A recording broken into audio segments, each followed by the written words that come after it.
এই সরিষা ফুলের মধুটা জমে যাওয়ার পরেও খাওয়ার অনেকগুলা সুন্দর ওয়ে রয়েছে, চিনির পরিবর্তে কিন্তু ব্যবহার করতে পারি। আসসালামু আলাইকুম রহমতুল্লাহ। সম্মানিত ভিউয়ার্স, দেখতেই পাচ্ছেন আজকে আমরা কতগুলো মধু নিয়ে এখানে উপস্থিত হয়েছি। এখানে যতগুলো মধু দেখতে পাচ্ছেন সবগুলো মধুই আজকে আমাদের কাস্টমারদের কাছে চলে যাবে আলহামদুলিল্লাহ। তা আজকে আমি যে বিষয়টা নিয়ে কথা বলবো, এই যে দেখেন দুইটা মধু, এইটা হচ্ছে একদম সাদা হয়ে জমে গেছে আর এইটা হচ্ছে লিকুইড আছে। এইখানেই আমাদের অনেক মানুষের একটা ভুল ধারণা আছে যে মধু বোধহয় জমে গেলে সেটা ভেজাল মধু। আপনি দেখতেই পাচ্ছেন পাশাপাশি দুইটা মধু, একটা হচ্ছে জমে সাদা হয়ে গেছে, আরেকটা হচ্ছে লিকুইড আছে। এই মধুটা সরিষা ফুলের মধু, আর আমরা জানি সরিষা ফুলের মধু শীতকালে পাওয়া যায়। শীতে হচ্ছে সরিষার চাষ হয়, আর সরিষার ফুল থেকে মৌমাছি নেকটার কালেক্ট করে মধুগুলো বানায়। এই মধুগুলো আমরা কালেকশন করে থাকি মৌ খামারগুলা থেকে।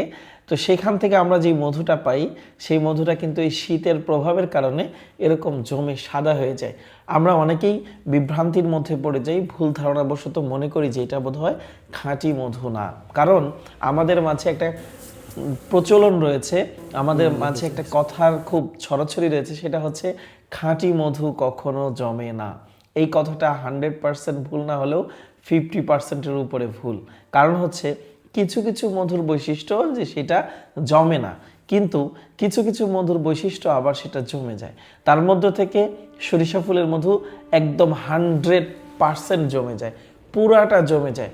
এটা হচ্ছে সরিষা ফুলের মধুর একটা বৈশিষ্ট্য। কিছুদিন আগে আমার কাস্টমার ফোন দিয়ে ওনাকে আমি বোঝালাম, উনি বুঝলেন, কিন্তু আশপাশের মানুষের কথা শুনে তিনি নিজেকে বিশ্বাসটা ধরে রাখতে পারলেন না, বরং তাদের দিকেই চলে গেলেন। তো যাই হোক, আমি আজকে আপনাদের কাছে সত্যটা তুলে ধরছি। আপনারা হয়তো এখন বিশ্বাস করতে পারবেন না, কিন্তু আস্তে আস্তে এটা যখন আরও মানুষের কাছ থেকে আপনারা জানবেন, আরও বিভিন্ন ওয়েতে যখন আপনার কাছে এটা আসবে, তখন আপনি বিশ্বাস করবেন। এই সরিষা ফুলের মধুটা জমে যাওয়ার পরেও খাওয়ার অনেকগুলা সুন্দর ওয়ে রয়েছে। আমরা অনেকেই টোস্টের দিয়ে খেতে পারি। বাজার থেকে যে জ্যাম জেলিটা আমরা কিনে খাই সেটা কিন্তু স্বাস্থ্যসম্মত না, সেটা কিন্তু ন্যাচারাল না। আর এটা হচ্ছে প্রাকৃতিক জ্যাম জেলি, এটা হচ্ছে আল্লাহর পক্ষ থেকে আমাদের জন্য একদম ন্যাচারাল। এইটা কিন্তু আমরা জ্যাম জেলির পরিবর্তে খেতে পারি। আমরা যারা চিনি না খেতে চাই, অর্থাৎ যারা সচেতন মানুষ যে আমরা চিনি খাবো না, তারাও কিন্তু আমরা এই সরিষা ফুলের মধুটা আমাদের চিনির পরিবর্তে কিন্তু ব্যবহার করতে পারি।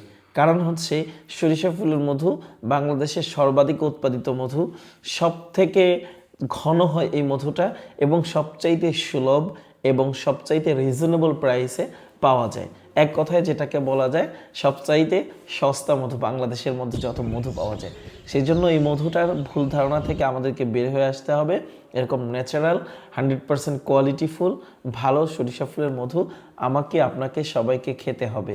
সেই সঙ্গে আমরা আপনাদেরকে বলছি, আপনারা যারা এরকম মধু নিতে চান তারা কিন্তু আমাদের সাথে যোগাযোগ করতে পারেন।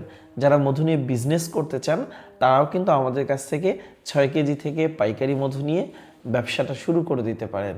সেই সঙ্গে যারা সারা বছর মধু ঘরে রেখে খেতে চান তারাও কিন্তু আমাদের কাছে চাইলে পাইকারি প্রাইসে নিয়ে সংরক্ষণ করে সারা বছর খেতে পারেন। আজকে যেই মধুগুলা যাচ্ছে এই সবগুলা মধু হচ্ছে একজন মানুষ অর্ডার করেছেন, ওনারা সারা বছর সংরক্ষণ করে ওনারা খাবেন, চিনির পরিবর্তে ব্যবহার করবেন। সেজন্য আপনারাও আপনাদের যেই অস্বাস্থ্যসম্মত যে জ্যাম জেলি চিনির ব্যবহার সেগুলো থেকে বের হয়ে এসে চিনির পরিবর্তে জ্যাম জেলির পরিবর্তে প্রাকৃতিক ন্যাচারাল এই চিনি এবং জ্যাম জেলিটা ব্যবহার করতে শুরু করতে পারেন।